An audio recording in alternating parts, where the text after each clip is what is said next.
Què és un diccionari especialitzat? Hi ha dues maneres d'entendre el concepte de diccionari especialitzat. Genèricament, són diccionaris dedicats a un fenomen lingüístic concret, com ara els diccionaris d'abreviacions o els de sinònims, per exemple. Però normalment s'entén que els diccionaris especialitzats són diccionaris especialitzats per la temàtica, és a dir, diccionaris de termes d'una àrea de coneixement. Per això reben també el nom de diccionaris terminològics o vocabularis terminològics i, segons l'abast que tinguin, glossaris terminològics. Així, un diccionari de química, un diccionari de datisme o un diccionari de lingüística serien exemples de diccionaris especialitzats. I en què és diferent d'un diccionari no especialitzat? Naturalment, la diferència principal és la macroestructura, és a dir, la nomenclatura, perquè es limita temàticament, però també hi ha diferències en la microestructura, és a dir, el conjunt d'informacions que trobem dins de cada article del diccionari. A banda de l'entrada, la categoria gramatical i la definició, que són informacions àmpliament compartides per diccionaris generals i especialitzats, els diccionaris especialitzats solen contenir equivalents en altres idiomes i remissions a altres termes, encara que no tots els diccionaris especialitzats tenen la mateixa microestructura, sinó que l'adapten als usuaris i a les usuàries a qui s'adrecen. Quina és la metodologia d'elaboració d'un diccionari especialitzat? Actualment, comptem amb eines de gestió de la terminologia que faciliten l'elaboració dels diccionaris i que asseguren el control de la informació. De totes maneres, però, les fases d'elaboració continuen sent les mateixes que abans de l'existència d'aquestes eines. El disseny, la constitució de corpus, el buidatge terminològic, la compleció d'informacions i la revisió. Què es té en compte durant el disseny d'un diccionari especialitzat? Aquesta primera fase d'elaboració d'un diccionari és determinant perquè és quan es prenen les decisions que marcaran el resultat final. S'hi estableixen, per exemple, els objectius, la motivació, els destinataris de l'obra i la delimitació temàtica. Això farà que el diccionari sigui més ampli o més restringit, que la funció sigui descriptiva o d'orientació de l'ús, que les definicions siguin més o menys especialitzades o que s'opti per un altre tipus de descripció del concepte, com ara imatges o nomenclatures.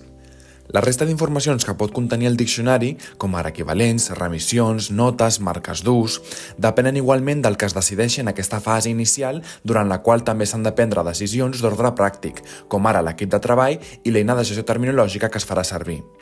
En qualsevol cas, al final d'aquesta fase també s'haurà elaborat un arbre de camp que servirà per estructurar el coneixement i delimitar l'abast del diccionari. Com és la constitució del corpus i el buidatge de termes?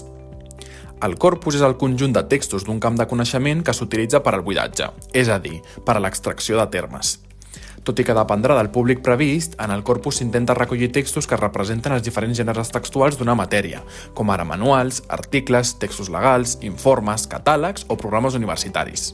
A banda de la diversitat textual, també s'intenta que siguin textos actuals, rigorosos i escrits per especialistes de la matèria.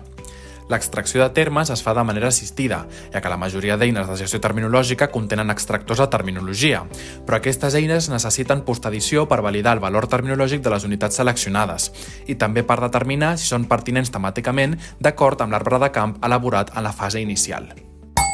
I la fase de compleció terminològica? Així com la fase de buidatge es fa sobre el corpus de textos, en la fase de compleció terminològica es treballa directament sobre les llistes de termes agrupats en les diferents branques de l'arbre de camp. Això no treu que es consultin tota mena d'obres especialitzades del tema en les llengües que calgui, però bàsicament es treballa en la conversió d'aquestes llistes en articles de diccionari que contindran, a mesura que avanci aquesta fase, totes les informacions previstes en la fase de disseny, és a dir, l'entrada, la matitzant els termes documentats en el corpus, la categoria gramatical, a partir de l'ús observat en els textos, la marca temàtica, tenint en compte la branca de l'arbre de camp on es troba, l'exemple d'ús, que haurem seleccionat durant el buidatge, les remissions, com ara altres denominacions per al mateix concepte, els equivalents en altres idiomes, que provindran de diccionaris o de corpus de textos, i la definició, que tindrà unes característiques específiques. Així doncs, com són les definicions terminològiques? Les definicions dels diccionaris especialitzats depenen del públic al qual s'adrecen i també de la seva finalitat. Tot i que les definicions sempre pretenen explicar el significat d'una paraula, en els diccionaris especialitzats prototípics es pretén fer-ho amb la mínima informació, és a dir, intentant només distingir el terme definit d'altres termes del mateix camp.